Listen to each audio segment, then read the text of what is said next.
할렐루야. 귀한 아침입니다. 오늘도 온라인 영상 예배, 매일 만나 영상 예배를 통해서 하나님의 말씀을 나누는 이 아침이 되기를 원합니다. 하나님의 말씀으로 오늘 힘을 얻으시고요, 오늘 하루도 승리하는 우리 성도님들 되시길 주님의 이름으로 축원합니다. 요즘 살아가면서 가장 힘든 계절이 요즘이 아닌가 싶어요. 날씨가 많이 더워지고요, 또 우리나라의 경제적인 문제들, 정치적인 문제들, 또 코로나19, 물론 지금 백신을 맞고 있지만 또 온 국민이 백신을 맞아야 집단 면역이 생기기 때문에 또 그때까지는 또 시간이 걸리잖아요. 그래서 여러 가지 어려움과 또 두려움이 있는 이때에 우리가 또 어떤 말씀으로 하나님의 말씀을 나누면서 힘을 얻을까 생각해 보았더니 우리가 잘 아시는 말씀이 있습니다. 이사야 41장 10절 말씀을 같이 나눴으면 좋겠습니다. 이사야 41장 10절 말씀 봉독하여 드립니다. 두려워하지 말라. 내가 너와 함께함이라. 놀라지 마라. 나는 내 하나님이 됨이라. 내가 너를 굳세게 하리라. 참으로 너를 도와주리라. 참으로 나의 의로운 오른손으로 너를 붙들리라. 아멘. 오늘 말씀은 이스라엘 백성들에게 이사야 선지자를 통해서 하신 말씀이에요. 두려워 떠는 백성들에게 넌 두려워하지 마라. 내가 너와 함께 하는데 너가 두려워할 것도 없고 떨 것도 없다라고 하나님께서 말씀하십니다. 이 말씀은 우리에게 지금 주시는 말씀 같아요. 두려워하지 마라. 내가 너와 함께 한다. 여러분, 하나님이 우리와 함께 하신다는 것 믿으십니까? 요즘 살아가면서 수많은 위협이 있지요.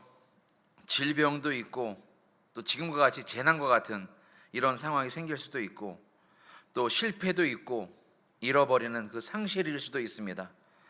지금 우리가 겪고 있는 사회적 재난이 지나가면 우리에게 파라다이스, 낙원이 펼쳐지는 것은 아닙니다. 이 재난이 지나간 이후에 또 다른 재난, 또 다른 어려움, 또 다른 사고가 우리를 기다릴 수 있다는 거죠. 어려움은 끝이 아니라 이 문제와 어려움은 계속 이어진다는 것입니다. 그럼 우리는 이 세상을 살면서 무엇을 기억해야 되느냐? 두 가지입니다. 아까 말씀드린 대로 세상은 낙원이 아니다. 이 세상은 문제로 가득 차 있다. 두 번째는 우리는 매우 연약한 존재라는 것입니다. 우리는 문제가 많은 세상에 살고 있고요, 우리는 연약한 존재입니다. 이 두 가지를 항상 기억하면서 이 어려움을 어떻게 해결할까? 우리는 연약한 존재인데 우리는 이 어렵고 힘든 세상, 또 다른 어려움들이 또 찾아올 수 있는데 우리는 이것을 어떻게 이겨나갈까? 이것을 극복하고 이겨내는 것은 인간의 힘으로 할 수가 없습니다. 이 문제를 해결할 수 있는 방법은 딱 하나, 하나님밖에 없다는 거예요. 하나님을 믿으면서도 우리 안에는 죄성이 있기 때문에, 또 죄를 짓고 싶은 마음이 생겨나기 때문에 하나님 앞에서 또 죄를 짓고 어려움을 당하게 됩니다. 그때에 우리는 하나님을 바라보면서, 우리는 연약한 존재입니다, 하나님만 바라봅니다 고백할 때에 하나님께서 또 우리를 이끌어 주시고 붙잡아 주시는 거예요. 세상 사람들을 보면 어떤 사람은 멋있어 보이고, 어떤 사람은 완벽해 보이고, 어떤 사람은 많은 것을 갖춰 보이지만 그 안에 어려움도 있고 우울함도 있고 겉모습을 보고선 전혀 알 수 없는 사람들이 많습니다. 세상 누구나 어려움을 짊어지고 살 수밖에 없다는 것입니다. 이렇게 우리는 연약함을 안고 살아가야 되는데, 이 연약함을 이기는 방법이 뭐가 있을까요? 약한 부분. 의학계에서는 면역력을 강화하는 것이 건강을 지키는 것이다 해서 면역력에 대해서 많이 이야기하고 있습니다. 비타민을 먹어야 된다, 오메가3를 먹어야 된다, 면역력을 기르기 위해서 운동을 해야 된다, 여러 가지 있겠지만 가장 육체의 면역력보다 더 중요한 것은 마음의 면역력입니다. 마음의 면역력, 마음의 태도가 중요합니다. 어떤 어려움을 만났을 때에, 어떤 힘든 일을 생겼을 때에 이것을 이길 수 있는 마음, 이 마음이 중요한 거예요. 그래서 오늘 말씀 하반절에 보니까 내가 너를 도와주리라, 내가 나의 오른손으로 너를 붙들리라. 하나님께서 우리의 마음을 붙들어 주시기만 하면 우리는 그 어려움에서, 그 힘든 부분에서 이겨나가게 될 줄로 믿습니다. 그러면 이 어려움을 어떻게 이겨나갈 수 있을까 생각해 보면요, 블레셋과 이스라엘과의 전쟁을 생각해 보게 됩니다. 그 어려움, 블레셋과 이스라엘 전쟁 기억나시죠? 바로 블레셋이 내세웠던 골리앗 장군, 그리고 이쪽에서는 우리 다윗. 어떻게 보면 그 골리앗이라는 것은 상징적인 인물이고요, 큰 거인입니다. 장군이고 싸움에 능통한 사람이에요. 골리앗은 두려워할 대상이었고 많은 사람들이 두려워서 누가 하나 골리앗과 싸울 마음을 생기지 않았어요. 그런데 이 어려움, 그 고난, 그 두려운 상대를요, 다윗은 아무렇지 않게 바라보았습니다. 왜냐하면 골리앗 뒤에 있는 하나님이 주시는 승리를 바라보았기 때문이고요, 자신 뒤에서 함께 하시는 하나님을 바라봤기 때문에 그 문제거리, 그 고민거리, 그 커다란 싸울 수밖에 없는 그 상대를 이길 수 있다는 것을 마음에 갖고 있었다는 거예요. 다윗은 그러고선 어떻게 나갔습니까? 골리앗이 덩치가 크니까, 갑옷을 입었으니까 느릴 것이라는 것을 생각했을 거예요. 그리고 자신이 했던 대로 곰과 싸웠던 것처럼 물매를 준비해서 나갑니다. 그리고 골리앗을 바라보고 골리앗의 약점을 바라봤을 거예요. 어디가 약점일까요?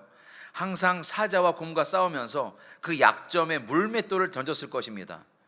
하나님께 의지해서 골리앗의 이마의 약점을 보고 그곳을 향해서 물맷돌을 던졌을 때에 골리앗은 쓰러져 버린 것을 보게 됩니다.